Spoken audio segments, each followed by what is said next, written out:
10 సంవత్సరాలుగా చేయనటువంటి వీళ్ళు ఎలక్షన్ల ముందట ఎటువంటి సంప్రదింపులు లేకుండా ఏమి చర్చలు లేకుండా కనీసం ఆర్టీసీ యాజమాన్యంతో కూడా మాట్లాడకుండా అదర తీసుకొచ్చి మళ్ళీ దానికి రాజకీయ రంగం పులవడానికి కార్మికులను రెచ్చగొట్టి గవర్నర్ అనుమతిస్తలేరు, గవర్నర్ దగ్గర ఇంటికి పోయి ప్రొటెస్ట్ చేయించేటువంటి రాజనీతి చేసిన వీళ్ళు ఇలా మాట్లాడుతున్నారు. ఆర్టీసీ కార్మికులకు సంబంధించి గౌరవ సభ్యులు అడిగినట్టుగా ఆన్సర్ చెప్తున్నా ఒప్పుకోండి.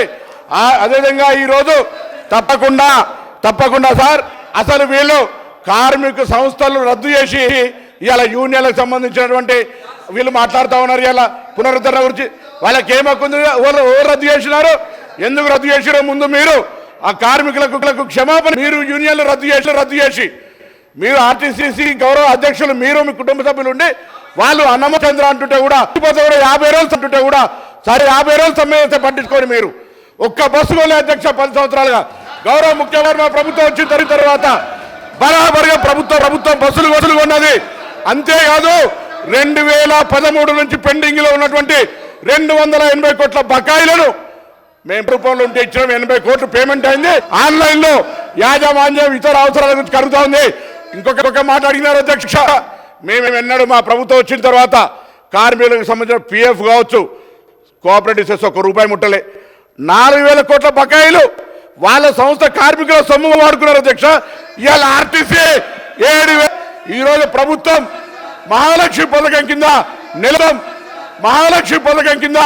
నెలకు 300 కోట్లు ఇచ్చారు అధ్యక్ష. ఇప్పటికే 70 కోట్ల మంది మహిళలు ప్రయాణం చేస్తే అధ్యక్ష 2,400 కోట్ల రూపాయలు ఆ మహిళల పేరు మీద వచ్చినటువంటి సొమ్మును 2,000 కోట్లను ప్రభుత్వం తరఫున ఆర్టీసీకి ఇచ్చినాం. ఆర్టీసీ ఇంకొక మాట చెప్తా ఉన్నారు, కారుణ్య నియామకాలకు సంబంధించి అధ్యక్ష కారుణ్య నియామకాల పాలసీ ఎవరు తెచ్చినా ఇంకా సరళీకృతం చేసి ఈరోజు ఆర్టీసీ కార్మికుల కుటుంబాలందరికీ కూడా ఆధారం ఇస్తా ఉన్నాం. మేమేం ఎన్నడే జీవాలు మార్చలే.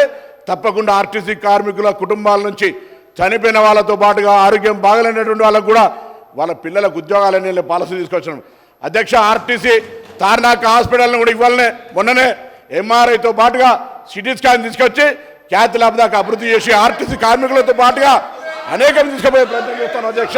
అదేవిధంగా ఈరోజు 45 లక్షలు ప్రయాణం చేసే సంస్థ 56 లక్షల మందిని ప్రయాణం చేస్తున్నారు అధ్యక్ష ఈరోజు. అంతేకాదు 3,000 కొత్త బస్సులకు సంబంధించి వారు అడుగుతా ఉన్నారు ఉద్యోగాలకు సంబంధించి అడుగుతా ఉన్నారు. 3,035 మంది ఉద్యోగులకు నియామకం చేస్తున్నారు. అవును అధ్యక్ష.